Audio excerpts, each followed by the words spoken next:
Eighth graders, we're coming to the end of our study of the Civil War. Please watch for the clues in this video to help you complete the video quiz and then complete the worksheet as well. The worksheet is titled Ulysses S Grant. On February 6, 1862, Union General Ulysses S. Grant attacked Fort Henry. The Confederates surrendered Fort Henry and retreated to Fort Donelson. Without awaiting further order, Grant led an attack on Donelson a week later. The Confederate commander at Donelson asked for terms of surrender, to which Grant replied, "No terms except unconditional and immediate surrender can be accepted." The way Grant ran an army was direct, hard, blunt, no questions about it. One reporter referred to him as "this man Grant who fights battles and wins them." Grant was a successful general because he was willing to fight and to take chances. On the battlefield, Grant proved to be a brilliant general. At Shiloh, when Grant found his army on the verge of collapse, he rallied his troops in a stubborn effort to hold on.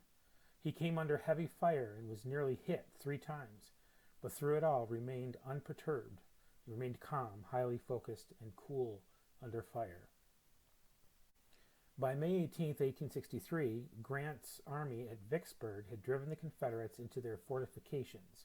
Fortifications are bunkers or secured positions, but failed to break through from there.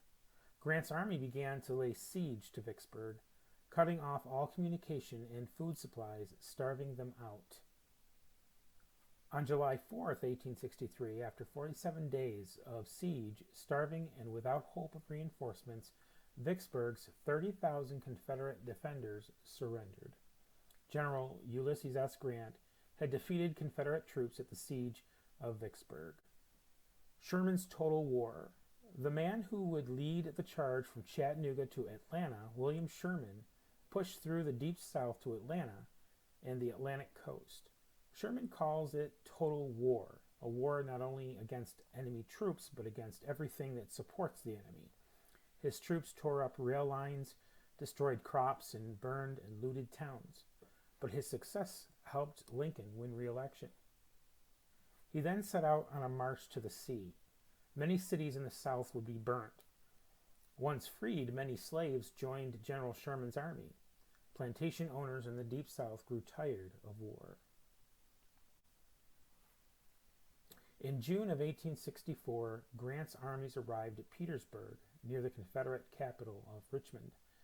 The two sides faced off for 10 months, but Lee could not hold out. From Richmond and Petersburg, Lee fled west, while Grant followed in pursuit. Lee wanted to continue fighting, but he knew that his situation was hopeless. He sent a letter to General Grant, and a meeting was arranged.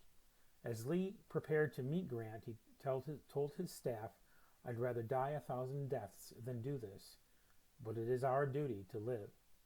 He was expecting to be General Grant's prisoner that day, as they met in a home in the village of Appomattox Courthouse.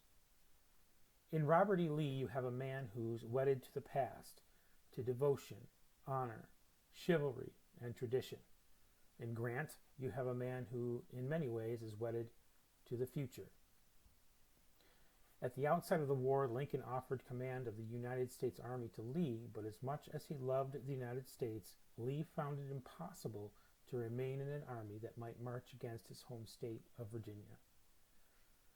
Grant proposed very simple and amazingly generous terms. Lee's soldiers would have to sign a parole, a statement, promising not to take up arms against the United States again. And then they can go home, basically giving amnesty to the entire army of Northern Virginia. Grant ordered rations or food to be sent to Lee's hungry soldiers. As Lee was leaving Appomattox Courthouse, Grant tipped his hat to honor him. When the Union soldiers began to celebrate, Grant sternly and immediately ordered all celebrations to halt. "The war is over," he said. "The rebels are our countrymen again." Lee told his soldiers, "Go home now, and if you make as good of citizens as you have soldiers, you will do well. I will be proud of you."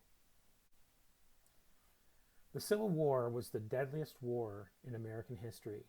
In 4 years of fighting, Approximately 620,000 soldiers died. That's the end of our study on the Civil War. Make sure you've completed the video quiz and the worksheet on Ulysses S. Grant. And in our next video, we'll begin discussing the Reconstruction.